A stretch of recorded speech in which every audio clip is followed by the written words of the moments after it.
प्रिय विद्यार्थियों, संस्कृत के इस कालांश में पुनः आप सबका स्वागत। जैसा कि आपको ध्यान है, पिछले कई सारे कालांशों में हम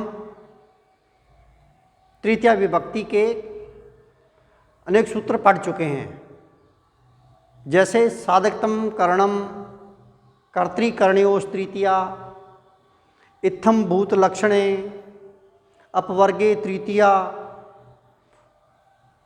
कई सारे सूत्रों को पढ़ चुके हैं। सहयुक्ते अप्रधाने, अशिष्ट व्यवहारे दान प्रयोगे चतुर्थी अर्थे तृतीया आदि अनेक सूत्रों को हमने पिछले कालांश में पढ़े हैं।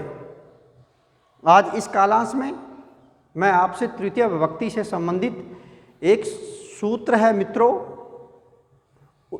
सूत्र है संज्ञों अन्य तरस्याम कर्मणि।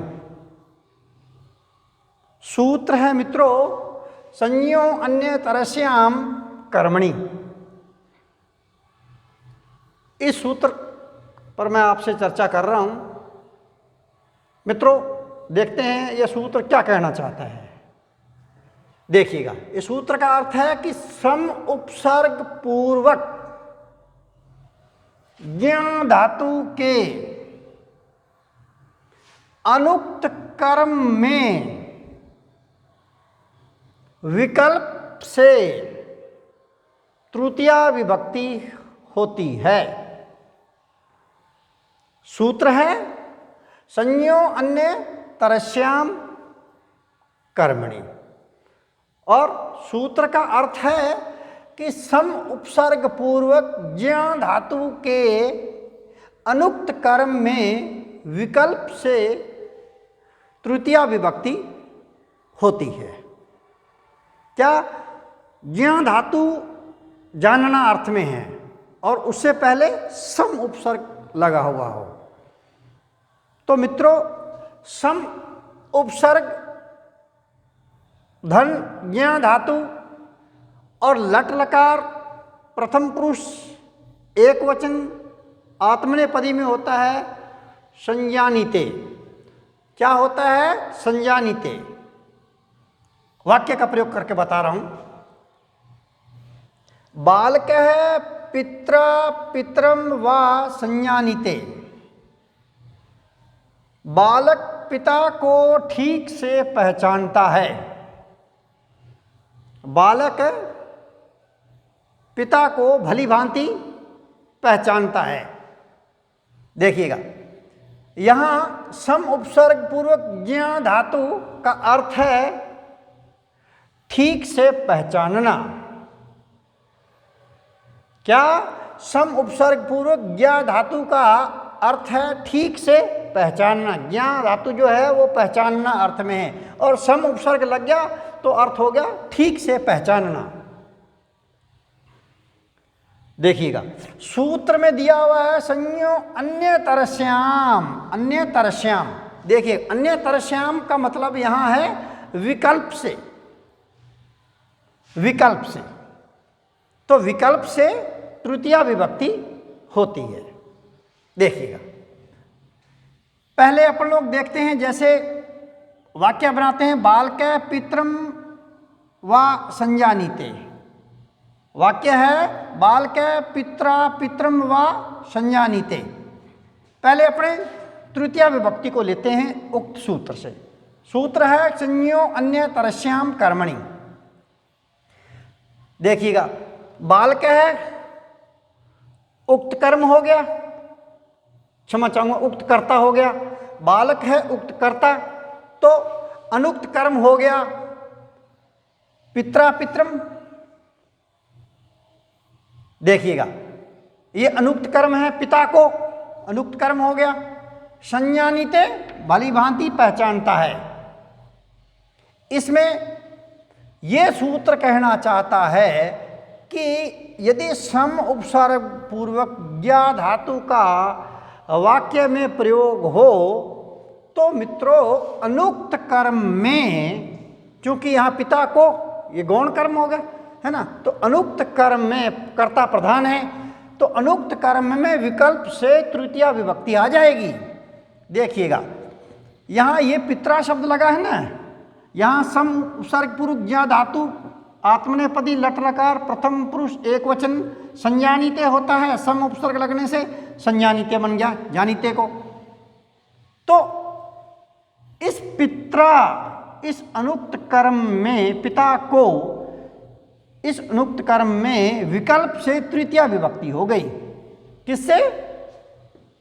पितृ शब्द से। पितृ शब्द जो है ऋकारांत पुल्लिंग शब्द है, तो पितृ शब्द का तृतीया विभक्ति का एक वचन होता है पित्रा। क्या होता है मित्रों? पित्रा। तो यहाँ विकल्प से तृतीया विभक्ति आई है ये पित्रा में, और जहाँ विकल्प से तृतीया विभक्ति नहीं आएगी वहाँ पर मित्रों कर्मणि द्वितीया से द्वितीया विभक्ति हो जाएगी और वाक्य बन जाएगा बालकः पितरम संजानीते। बालकः पितरम संजानीते। यहाँ देखिएगा ये यहाँ द्वितीय विभक्ति लगी हुई है पितरम में। पितृ शब्द है ऋकारांत पुल्लिंग और द्वितीय विभक्ति का एक वचन होता है मित्रों पितरम, और तृतीय विभक्ति का एक वचन होता है पित्रा, पिता शब्द को। एक और उदाहरण देखिएगा, शिशु मात्रा मात्रम व संजानीते। क्या? शिशु मात्रा मात्रम व संजानीते। शिशु माता को भली भांति पहचानता है, या शिशु छोटा है वह शिशु माता को ठीक से पहचानता है। देखिएगा, ठीक से पहचानना अर्थ में सम उपसर्ग पूर्वक ज्ञा धातु है, और ज्ञा धातु आत्मनेपदी लट लकार प्रथम पुरुष एक वचन में होता है जानीते। सम उपसर्ग लगने से बन गया संज्ञानीते। ये तो होगी बात। अब देखिएगा यहाँ वाक्य में ये शिशु जो है प्रधान करता है, और कर्म जो है माता को वो अनुक्त कर्म है। तो मित्रों संयो अन्य तरस्याम कर्मणि इस सूत्र द्वारा अनुक्त कर्म में, जहाँ माता को अनुक्त कर्म है, उस माता को से अनुक्त कर्म से विकल्प से तृतीया विभक्ति हो जाएगी। तो विकल्प से तृतीया विभक्ति होगी तो बना मातृ को मात्रा। मातृ शब्द है मित्रों, है ना, और मातृ शब्द और तृतीया और एक वचन तो होता है मात्रा। वाक्य बनता है शिशु मात्रा संज्ञानीते। कौन सूत्र से? संज्ञो अन्य तरस्याम कर्मणि से। और जहां विकल्प से ये सूत्र नहीं काम करेगा वहां पक्ष में कर्मणि द्वितीया से द्वितीया विभक्ति हो जाएगी। तो पक्ष में बन जाएगा शिशु मात्रम संज्ञानीते।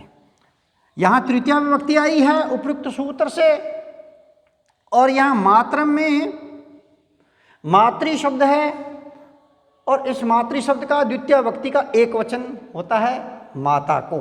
माता को बालक या शिशु माता को भली भांति पहचानता है। तो यहाँ ये द्वितीय विभक्ति आई है। ये कौन सूत्र से आई है मित्रों? कर्मणि द्वितीया से।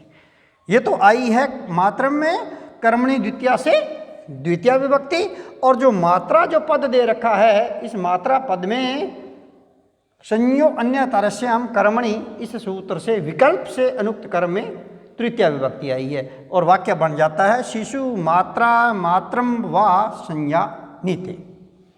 तो ये है मित्रों संज्ञो अन्य तरस्याम कर्मणि सूत्र, जिसका मैंने आपको अर्थ बताया, और उससे संबंधित दो उदाहरण भी मैंने आपके सामने प्रस्तुत किए हैं।